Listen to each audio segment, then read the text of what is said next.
Excellence, Monsieur le Président de la République, Mesdames et Messieurs les ministres et secrétaires d'État,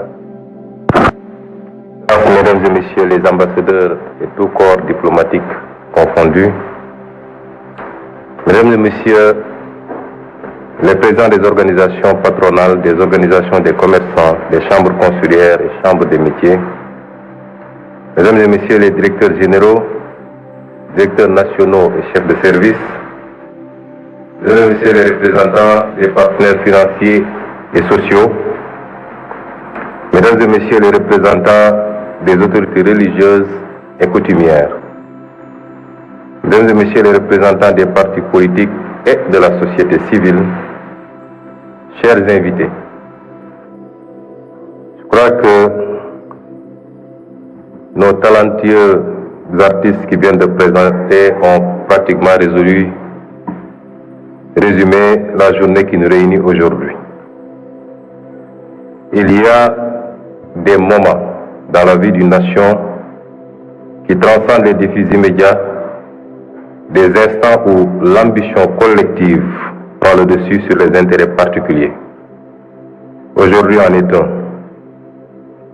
Excellence, Monsieur le Président de la République, Mesdames et Messieurs, ce qui nous réunit aujourd'hui, la vision 2050 pour le Sénégal, est l'aboutissement d'un long combat qui a pris sa source il y a un peu plus de 10 ans, dans le refus de la malgouvernance, de l'injustice et de l'arbitraire au sein de l'administration.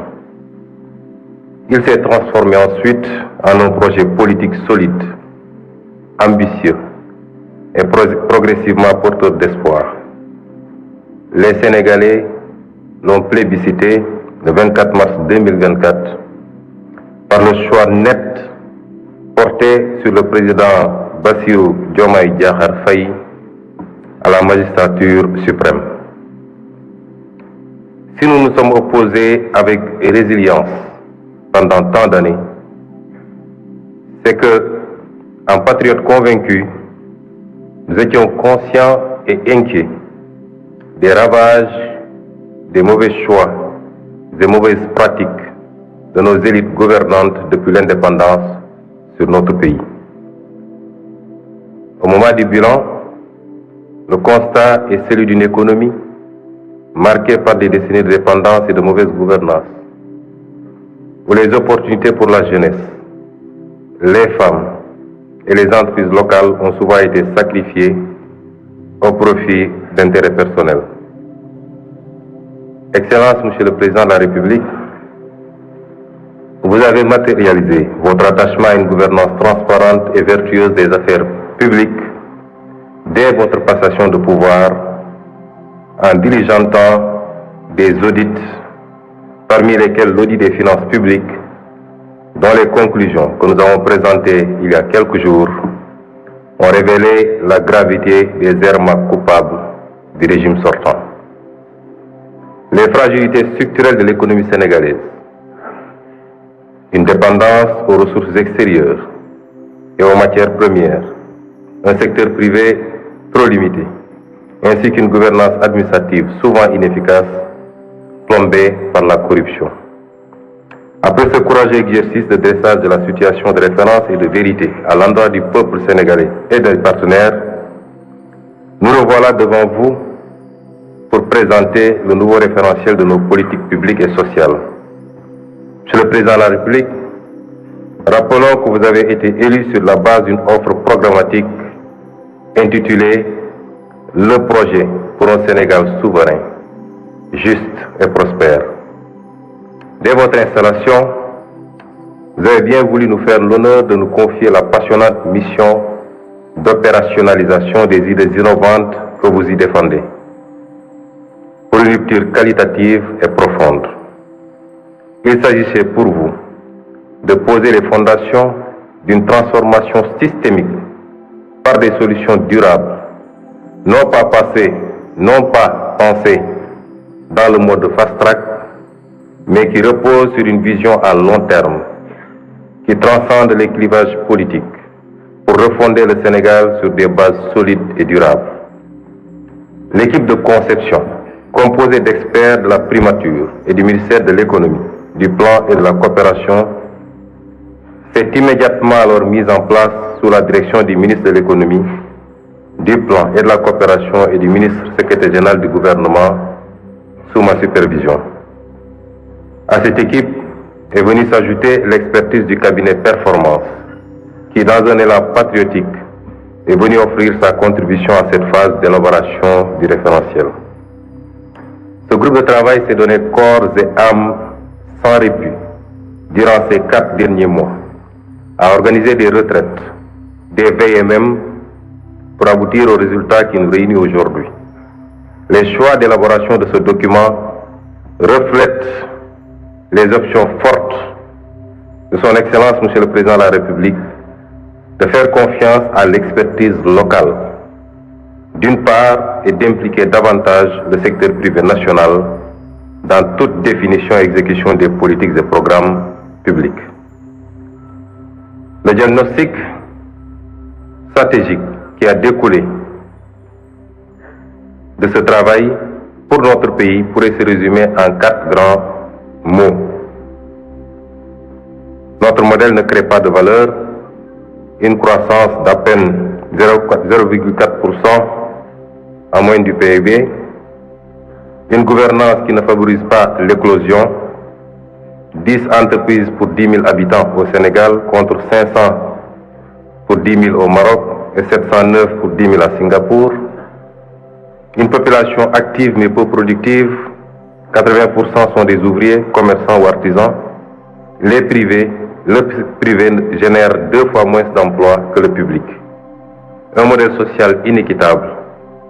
4 Sénégalais sur 10 sont pauvres et à l'indice de développement humain, nous sommes classés 169e sur 192. Voilà sommairement dressé les mots dont souffre notre pays. Ce cercle vicieux de dépendance et de sous-développement nous a maintenus à la lisière des trajectoires vertueuses qu'il nous incombait d'emprunter ces dernières décennies. Nos experts y reviendront plus largement lors de leur présentation. Nous savons hélas que nous ne pouvons plus revenir en arrière, mais nous pouvons prendre un nouveau départ. Commencer à partir de maintenant et emprunter une toute nouvelle trajectoire librement choisie, partagée et assumée.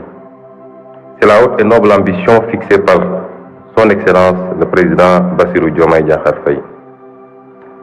Pour y parvenir, nous ne ferons plus comme avant, courir d'une réforme à une autre, d'un projet à un autre, touchant à tout, laissant bien souvent par-ci, par-là un goût d'inachevé, et toujours dans la précipitation électoraliste et le diktat du prochain mandat.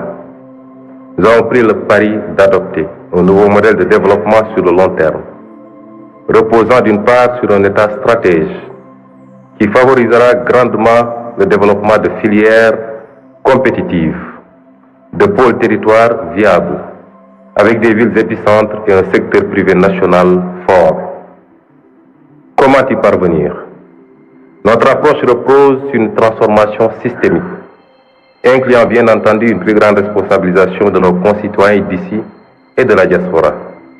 À l'instar des économies qui ont décollé, nous développerons quelques solides moteurs de croissance sur lesquels nous appuierons pour créer une économie compétitive, gage d'un Sénégal souverain, juste et prospère.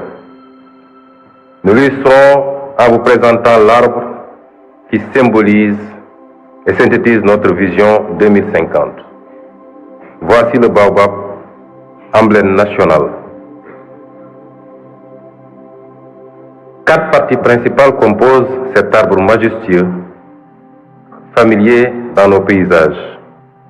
Des racines, un tronc, des branches et des fruits. Voilà, mesdames et messieurs, les 4 axes stratégiques de l'agenda national de transformation du Sénégal. Notre baobab repose sur de solides racines qui représentent la bonne gouvernance et l'engagement africain.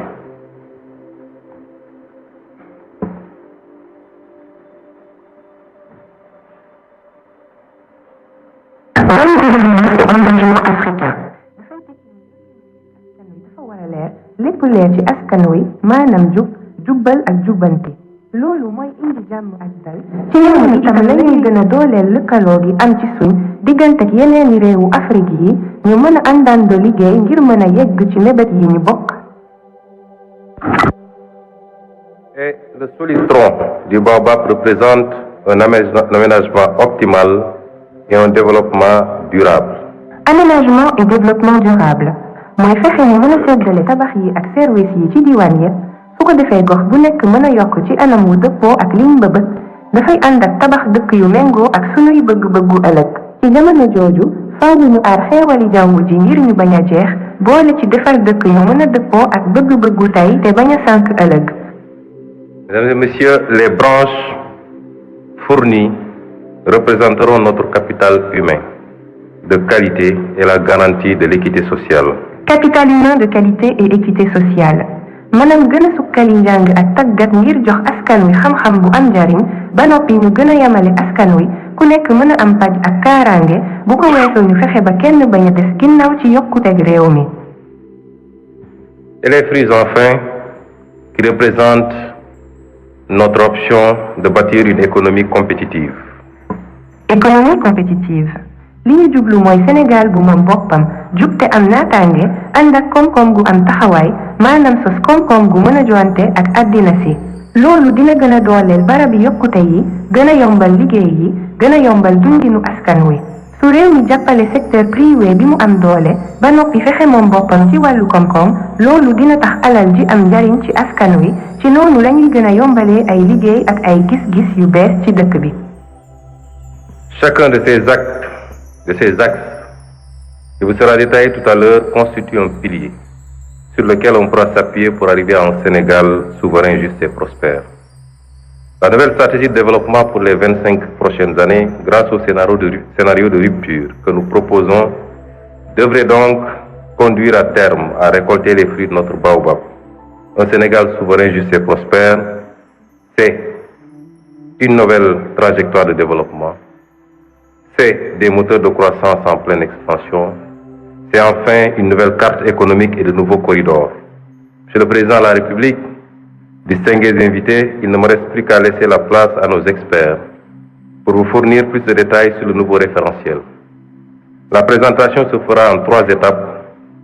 Le diagnostic, qui sera introduit par M. Cheikh Moudou Thiam, directeur de la planification au ministère de l'économie, du plan et de la coopération. La vision 2050 par M. Victor Ndiaye du cabinet Performance. La déclinaison quinquennale et le cadre de mise en œuvre par M. Souleymane Diallo, directeur général de la planification et des politiques économiques au ministère de l'économie, du plan et de la coopération. Suivra ensuite le panel qui permettra à quelques discutants de donner leur première impression et à une représentation du gouvernement de répondre éventuellement à leurs sollicitations.